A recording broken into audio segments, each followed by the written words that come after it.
Hey everyone, Handry and Crazy Handry coming at you once again, this time to present 12 little details or things I've noticed while playing with the Nintendo Switch OLED model over the past week or so. Now not all of these are going to be strictly new, especially if you watched our unboxing or our review, but they are things that kind of surprised and took me by surprise rather, that I wanted to talk about and put them all in one place. So let's just go and dive right on in and start off with number one, being that the system feels different. Now very slightly, but if you take a look, and by look I mean a feel really at the back, because I don't think you can see it, there actually is a texture difference. It feels almost a little rough or coarse. It's barely perceptible, I mean you can't even see it, but compared to the completely smooth back of the original, it did stand out to me. Not really in a good or bad way, just a different kind of way, and as one who's held the Switch quite a bit over the past 4.5 years, it definitely, again, surprised me. Number two, speaking of the back, is how much cleaner the Switch OLED looks in general. Now, it's not just because of the bigger screen and the sleek white Joy-Cons, it's also because there's just a lot less written on the back. Because all of the FCC stuff that used to be found on the bottom before is now completely gone. The logo is also smaller, as you may have noticed, and that's also the case too for the docks, which if you take a look at them here, you can see how much smaller the logo is on the newer one compared to the old one. Same thing goes for the Nintendo logo on the back there as well. So yeah, Nintendo just kind of like reduced the prominence of their logos here, and I kind of like it. It makes the whole thing feel a little bit sleeker. Now, as part of this too, the barcode or your serial number that used to be found on the bottom of the original Switch, that's actually been removed as well, or moved, I should say. Check this out. The bottom is totally clean. Look at that. Instead, they actually, those little sneaky people on Nintendo hid it inside the kickstand area, which is pretty ingenious of them. So overall, a much sleeker look, or cleaner look, I should say. Moving on to number three is the fact that, of course, the screen is really nice. I very much like the screen on this thing, but I was surprised by just how nice it was. For one, is the fact there is, of course, a reduced bezel. That's nothing new, but I have to say it definitely looks just a lot cleaner compared to the original. Again, getting back to the cleaner word, it's a lot sharper, I should say. But secondly is how nice the black levels are. I talk about this in my review, and you can't really see it here. This isn't a great example. Actually, I can make it a great example, because if you're playing a game that's displaying pure black, there we go.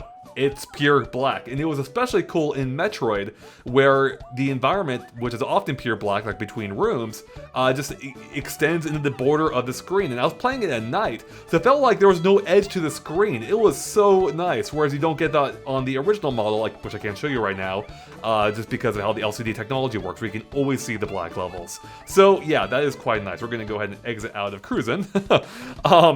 Let's see, moving on to number four is getting back to the screen size, which again is bigger, making for the smaller bezel, is the fact that it's actually better for local multiplayer. Now the screen isn't substantially bigger, but it is noticeable, and it actually did make it a little bit more pleasant playing split-screen multiplayer where your half of the screen is now a little bit larger, and I have to say, I did appreciate that. So yeah, another point for the Switch OLED.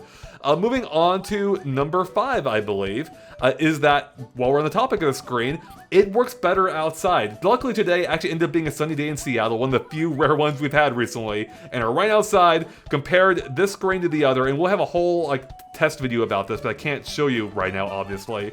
But yeah, the screen, and in fact, I don't even know if it comes across on video, but I was surprised by how much better it was to use outside. Now, don't get me wrong, it's not night and day. Literally, it's still day and day. But this was definitely, the increased contrast of the screen definitely made it easier to see outside underneath the bright sun. Now, again, it's not a massive difference, but it was appreciable and noticeable to me. Moving on to number six is the fact that the Switch OLED, as was announced in the trailer, does sound a little bit better. Now, I will say the volume itself seems to be identical. I even ran a decibel app next to both Switches, which we have a whole video on, by the way, and it seemed to be the exact same volume. But the sound was a little bit better. Now, I will say I only really noticed in doing an A-B comparison, and it's a really subtle difference, but I did notice it, and this Switch does sound a little bit better, but it's definitely one of the lesser, better features of this new Switch, I would say. Moving on to number seven is the fact that, as you might have expected, the kickstand is amazing. This is so much nicer than the piece of crap on the original, which only had one level and it wasn't really ideal for anything. But this one has is fully articulated, letting you adjust it to pretty much any angle from completely flat to yeah, from like complete flat to basically 90 degrees. So this is purely fantastic. I mean, I could push it down. It feels stable pretty much no matter what. I mean, obviously the higher it is, like especially at 90 degrees, it's not, yeah, like that right there wasn't stable. But if I just kick out a little bit more, there we go. It's relatively stable. Okay, there we go. Now that's stable. So there you have it. Anyways, kickstand's great. So much better. I wish the original model had that, but there we go. And as a cool unofficial bonus I just discovered, you can use a kickstand vertically too, kind of. We're gonna kick it out and of course remove the Joy-Cons too. And check this out, we can prop it up just like that and it stands vertically. It's a little unstable, but it does work, meaning you can use this to play games in Tate mode like the wonderful Dan will. So let's check it out. Oh yeah, baby. This is what I'm talking about. It's a little hard for me to play off the monitor, but so that's just a cool little bonus. You can also use it vertically, which you cannot do on the original Nintendo Switch. Moving on to, let's see, moving on to number 8. I think we're going to move on to the dock for the next few, actually. So let me go and just put this somewhere here.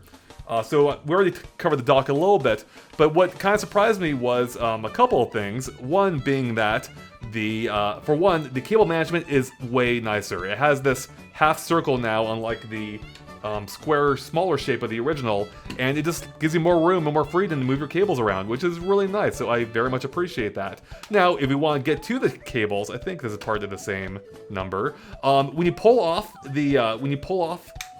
down the back door, it actually comes off entirely, unlike the original, and I'm not entirely sure how I feel about that. The original had a hinge design where it could still pop out, which I think it just did actually. Nope, it stayed there, yeah. In fact, I'm actually not sure if you can even pop. Yeah, because you can pop out. I don't remember. Anyways, this has a hinge design where it's naturally connected to it, and the new one doesn't. It just comes straight out. And that took a little getting used to, so don't worry, you didn't break it. And it goes back in easily enough, so it might be a better design in general. The nice thing is like the hinge doesn't get in the way. Like if your Switch is in a smaller area, you can just remove the door rather than having to find room to accommodate opening the door. So see, like I can just slide it off. So that might be why they decided to do it that way. So that was number 8. Number 9 is a smaller change, but something I really liked. And actually, I'm gonna tie into a larger point, and that's the fact that these docks are basically the exact same size and shape. There are some super minor differences. I think the OLED one might be a little bit taller. I'm not 100% sure on that, but it's pretty much identical in dimension. So that is unchanged. Only the look really changed. Besides the fact, of course, the OLED also has the Ethernet port in there now, which you can see. So they traded in the USB port that used to be here for a LAN port, which I think is probably for the better. But getting back to the thing that did change is the fact that the inside is reflective. I don't know if you can fully see that. Let's see if I can get a better. Yeah, there we go. You can see. There we go. It's just nice little like plastic, reflective sheen as compared to the fully matte interior of the original, which again is hard to see with my lighting right now. Let's see if I can better get that. Anyways, yeah, so it's just a small little thing. You can definitely see it more on the side. I like it. It's a super small thing though, barely matters. Anyway, something else that barely matters is the fact that the original dock had these rubber feet on the bottom to, help keep it in place. The new Switch dock doesn't have that, oddly enough. It's not a big deal. It does slide around just a little bit easier as compared to the old dock. Yeah, look at, I mean, it's so minor, but it does like have slightly less resistance than the original, at least in theory. But yeah, I don't know why they removed it. It doesn't really matter that much, but there you go. Also, while we're talking about both docks, I did a test just to confirm both switches work in both docks. So whether you have an old Switch or new Switch, they work in both when connected to your TV. So don't worry about that. They're all fully compatible, which is really great. Finally, this is a super minor detail, but I thought you might want to see what it looked like connecting a white Joy-Con to the Switch, because the animation changes to reflect the color. So if we slide in here, there we go. You can see. We need sound for this. Yeah. All right, and here's what they look like on the controller screen. So there you have it, everyone. That is the 12 plus things I noticed while playing the Nintendo Switch OLED over the past week. Again, I have more in-depth thoughts in my review. Please go check out if you haven't already, as well as the unboxing. But there you go. That is my overall look at the main differences I noticed, and I have to say, it is pretty nice. As I said in the review, do you need to upgrade? Not necessarily, but if you do upgrade, it's not the worst thing. It is a quite nice system, and especially if you're getting if it's your first Switch, well, you can't do any better than this at the moment. So, again, thank you for watching. Stay tuned to GameXplain for more on the Switch OLED, and our metric coverage also went up today, including our full review, which is out right now. So go check out our coverage of Metroid Dread on top of our other OLED coverage. Thanks for watching, everyone. Click the subscribe button, and Handray and Crazy Handray will catch you later. Bye, everyone. Yeah, catch these hands. Whoa.